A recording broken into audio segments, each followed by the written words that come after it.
Ok, donc ben voilà, la question, vous l'avez entendue, vous la connaissez tous. Pour me présenter rapidement, voilà, j'ai 38 ans, je suis effectivement le fondateur d'une toute petite micro-agence qui travaille dans le marketing digital et on travaille en fait sur des problématiques très spécialisées. Donc généralement on nous appelle quand il y a des problèmes qu'on ne sait pas résoudre au niveau du marketing digital. Alors pourquoi, à mon avis, on a demandé effectivement à ce que je réponde à cette question? D'une part, je suis dans le marketing, d'autre part, effectivement, on a Zalendo comme client, et enfin, j'ai un profil export avec deux projets, oula, il y a un petit écho, avec deux projets à l'exportation au Mexique. Voilà, ça c'est quelques clients, mais rentrons plutôt dans le vif du sujet. Si on doit parler de Zalendo à l'heure actuelle, vous voyez qu'en 2013, Zalendo a fait 1,8 milliard de ventes en ligne.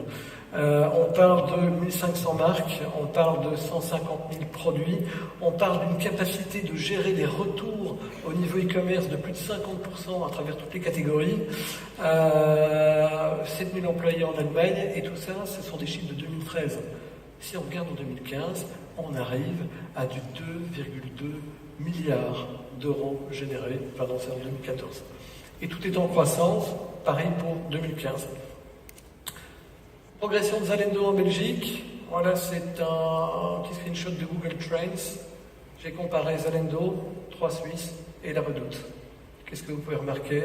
C'est que dès que Zalendo est arrivé en Belgique, on voit en 2012 un pic de notoriété, c'est le nombre de recherches en fait qu'ont fait les internautes sur la marque Zalendo. Et donc voilà, ce pic est énorme. Alors maintenant, j'ai envie de vous poser une question, j'ai envie que ce soit un petit peu participatif dans la salle. D'après vous, est-ce qu'il est possible d'avoir un Zalendo, une success story à la Zalendo en Belgique? Ceux qui pensent que c'est possible, levez la main.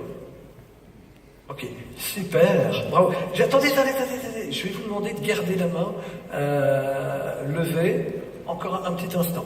Ok, maintenant je vais vous parler un petit peu du e-commerce en Belgique, avec quelques chiffres. 5,8 milliards, c'est le chiffre d'affaires généré par le e-commerce en Belgique. Et 42% de ce chiffre d'affaires part à l'étranger. On a à peu près 105 webshops qui se créent en point .be chaque mois, 41 000 sites e-commerce au total en Belgique, ok, mais dont seulement 5 000 ont un siège en Belgique. Le coût du travail, effectivement on en a parlé, c'est un gros frein. On est 20% plus cher au niveau du coût du travail que nos voisins. On a un taux de TVA de 21% par rapport au Luxembourg qui est à 17%, l'Allemagne à 19%, c'est un peu désavantageux. La logistique, il y a plusieurs échos, il y a plusieurs avis, mais généralement on est plus cher, on est également plus lent en termes de livraison, ce qui impacte le processus d'achat, et paiement pas transparent, pas fiable. Alors, je ne veux pas dresser un tableau noir et un tableau négatif, et je pense qu'il y a effectivement de solides mesures qui sont prises en compte. Maintenant, si on additionne le coût du travail, la TVA, la logistique et les paiements, en termes de compétitivité, je suis désolé, on est plus cher que les pays étrangers. Et donc, quelque part, c'est un environnement comme un autre. Il faut pouvoir se baser dessus également pour pouvoir se développer. Mais voilà, c'est un sacré facteur en tout cas à prendre en considération. Ça, c'était pour l'entreprise. Côté consommateur, il faut aussi un pouvoir d'achat. C'est un dernier rapport ici de l'étude OCDE qui montre que quelque part, la charge fiscale sur les salaires en Belgique, elle n'a pas évolué depuis 2007. D'accord? On est toujours autant taxé. Alors, maintenant, je vais vous reposer la même question. Qui pense encore qu'une success story à la Zalendo est possible en Belgique? Levez la main. Ok. Ouais. Ok. Vous êtes déjà un peu moins. Bon. Vous savez, je ne suis pas certain que ce soit la bonne question. Simplement parce qu'à l'heure actuelle, la Belgique, elle a déjà des success stories, et quelque part, il ne faut pas voir le côté négatif des choses. On a un Ice Watch qui s'exporte partout, qui est présent dans tous les pays, qui fait de super produits. On a également un J-Enjoy, même si la production est fabriquée à l'extérieur, c'est une marque belge qui se développe à l'international, qui a plein de points de vente. On a une vente exclusive, on a la marque belge, ou la marque Belgique, c'est comme ça que j'aime l'appeler, qui s'exporte plutôt pas mal. Regardez ici, j'ai tapé simplement Belgium dans Walmart, et on marque quoi? On remarque que globalement, il y a 2612 produits. Alors je ne dis pas qu'ils sont tous fabriqués en Belgique et qu'ils proviennent de Belgique, mais c'est simplement notre marque et notre identité qui s'exportent. Tout ça joue un rôle également. Alibaba.com, alors c'est comique parce que tout à l'heure j'avais un exportateur de bière dans mon atelier. Voilà, il vend ses produits sur Alibaba et c'est là, en termes d'export, qu'il écoule la plupart de ses produits et de ses bières. Donc je trouve ça exceptionnel. Et là, je vous montre les gros exemples. Sans aller aussi loin, on a énormément de talents et de petites structures, et de petites PME, de petites start-up qui s'exportent très bien et sur lesquelles on a de super success stories. Odoo, OpenERP, 80% de croissance prévue en 2015, 2 millions d'utilisateurs à travers le monde et 280 employés. Ça, c'est de la success story. Et c'est pas un Zalendo.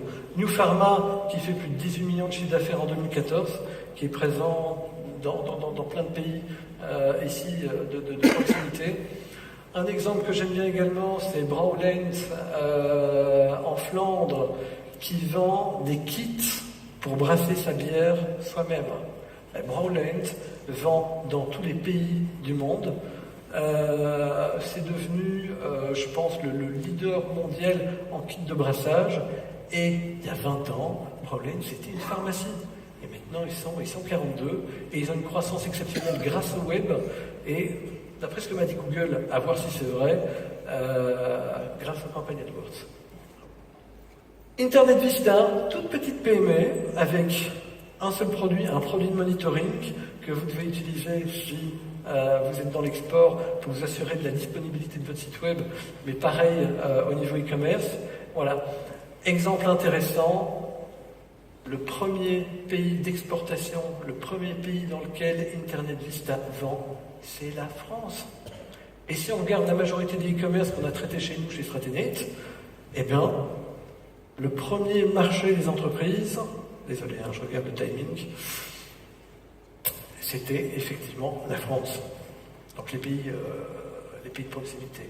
T-Tower qui a vendu 11 millions de sachets de thé en 5 ans. Aptweek, qui est un exemple que j'aime bien parce qu'on l'a traité également chez Stratenet. Toute petite boîte, très peu de personnel, une idée à la base qui est de dire on va faire le WooRank, c'est-à-dire une petite solution en ligne qui va analyser le référencement d'une application en ligne, d'une application sur l'App Store ou sur l'Android Marketplace. Une idée qui a été testée. En 6 mois de temps, la société a grimpé jusqu'à 650 000 visiteurs par mois sur son site web, avec un très beau taux de conversion. C'est une société qui marche très bien. Voilà encore une success story. Et il y en a énormément. Dernièrement, c'était Easy qui a pu lever 6 millions d'euros pour Paris, pour partir sur Paris, Berlin, Madrid, Londres. Et on peut continuer encore comme ça, je pense, longtemps. La Belgique foisonne de petits entrepreneurs, de petites sociétés qui peuvent se développer et qui ont énormément de talent. Voilà. Donc, quelque part, la conclusion de tout ça, là, jusque maintenant, c'est que, à choisir entre un Zalando à 2,2 milliards d'euros et 10 000 startups qui seraient capables de créer 100 000 jobs en 5 ans, quelque part, le choix, il est vite fait. On choisit directement, en tout cas pour ma part, j'espère que vous aussi, les startups, simplement parce qu'effectivement, ça va être un vivier d'emploi et un vivier de croissance dans les années à venir. Malgré tout ça, malgré ce tableau, malgré ce qu'on vient de dire maintenant, il manque des choses en Belgique. Il manque. Il y a des choses qui marchent, il y a des choses qui marchent moins bien. Et quelque part, je suis vraiment désolé, mais moi, personnellement, j'ai beau me casser la tête, je connais Zalendo de très près, je n'ai pas la réponse à la question. Je ne pense pas, ou je ne suis pas certain, ou je ne sais pas, s'il est possible de créer une success story à la Zalendo en Belgique. Franchement, je n'ai pas vraiment la réponse. Personnellement, voilà, je pense que pour qu'une graine puisse se développer, elle doit avoir un sol fertile. Et à l'heure actuelle, je ne suis pas certain que le seul on est en Belgique, soit hyper fertile, hyper open aux startups, aux petites sociétés, aux petits indépendants. Alors je pense qu'on va y remédier. Je pense aussi que c'est un environnement et il faut pouvoir faire avec. C'est aussi ça le jeu d'entreprendre. Il n'y a pas de sol fertile ou de sol parfait. Mais quelque part, il faut se rendre compte que le web est un secteur particulier. On n'est pas en train de parler de métallurgie, on n'est pas en train de parler d'autre chose. On est dans un environnement qui est hyper concurrentiel et mondialement. Mes concurrents sont autant la boîte qui se trouve à Los Angeles que la boîte qui se trouve en Inde et qui est capable de faire ça 10 fois moins cher, simplement parce que les coûts de production sont moins chers là-bas. Donc voilà, là je pense qu'il y a peut-être des efforts à faire. Je vous repasse tous les handicaps structurels, on en a déjà parlé assez longuement, et je préfère qu'on se concentre sur les avantages. On est au centre de l'Europe. On a 30 000 km² au niveau territoire, ça veut dire qu'on ne peut qu'exporter. Et si vous avez un site web e-commerce à l'heure actuelle, regardez bien où vous faites vos ventes. Généralement, c'est pas en Belgique. Les premières ventes que vous faites, ou le pays qui achète le plus sur les e-commerce, en tout cas que nous on gère, c'est jamais en Belgique, c'est toujours à l'étranger. Multilinguisme, on est un pays dans lequel on parle plusieurs langues. Et ça, quelque part, c'est une force parce que ça nous permet automatiquement de pouvoir déborder sur d'autres marchés. Autant la France que les Pays-Bas. Tax Shelter, on en a parlé tout à l'heure, je crois que ça sera peut-être bientôt d'actualité. Ça, je trouve ça génial. On a énormément également d'accélérateurs de croissance, peut-être même un peu trop. Voilà. On a peut-être, ça je crois qu'il faut peut-être l'admettre aussi, peut-être de trop nombreuses aides publiques. Aide e-business, aide Rentic, aide AWEX, etc., etc. Ou en tout cas sans filtre à la base. C'est-à-dire qu'à l'heure actuelle, quelqu'un qui a une idée, et c'est peut-être ça qui est génial, peut dire « Ok, j'ai demandé une aide ». Et ça, je ne suis pas certain, personnellement, que ce soit le bon moyen. Un statut d'auto-entrepreneur, ce serait pas mal. Des hubs logistiques également pour le e-commerce, ce serait super. Alors, qu'est-ce qui nous manque en Belgique? Est-ce que c'est l'envie d'entreprendre? Sincèrement, je ne sais pas. C'est possible. Une chose est sûre, il y a un environnement culturel et également la peur de l'échec.